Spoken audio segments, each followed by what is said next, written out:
Mano Lotho. Today we're going to make some Girl Scout cookies. Here's what we're going to need: butter, eggs, a mix of sugars, brown and white, some molasses, there's flour, baking soda, and salt. And lastly, and don't forget this, chocolate. First step would be the butter. It's usually 160 for a batch of cookies. Take your butter, put it in the mixer. It's going to be around 2 to 3 minutes before you get that soft peaks.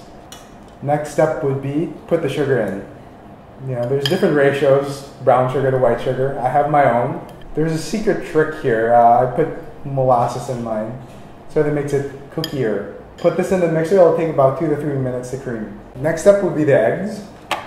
It's usually 2 medium eggs for a normal batch of cookies. The whole point of beating the eggs is you just want them loose. Loose eggs means like smooth cookies. Clumpy eggs, clumpy cookies.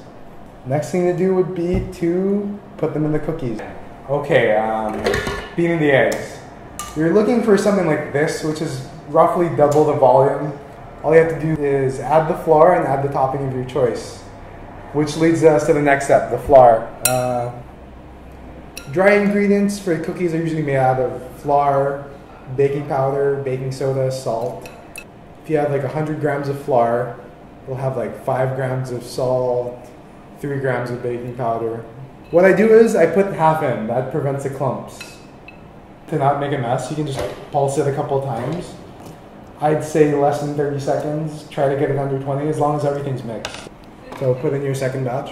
And then same process. Okay, very last step is to add your chocolate. Given it's a chocolate chip cookie, I'd say you can splurge on everything but the chocolate. So what I use is 70% Belgian chocolate and 50% Javan chocolate. Use smaller chips.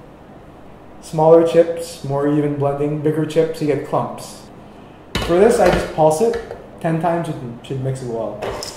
Alright, curing, shaping, let's get in depth with this.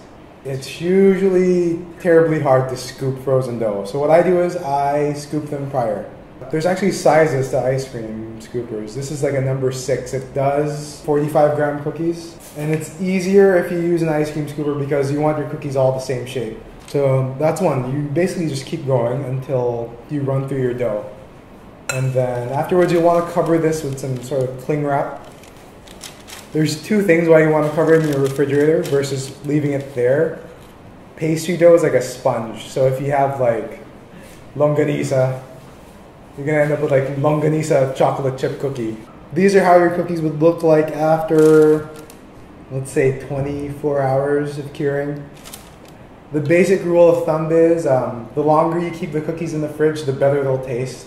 The longer it stays, it tends to turn into this color more. It will bake for around 10 minutes at around 350 degrees Celsius, 162 degrees centigrade.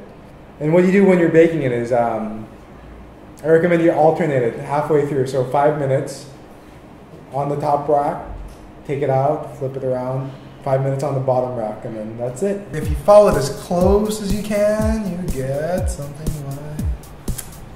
like this. Gooey center. Every time, all the time. That's it. The chocolate chip cookie. Goodbye. She was a 20-year-old, she was a time bomb. She was a Japanese bitch and she was one of them. She is a reptile, she's an infant, she is sinister. I don't believe in love, let's kill the minister. Let's burn her effigy like she's Jonah.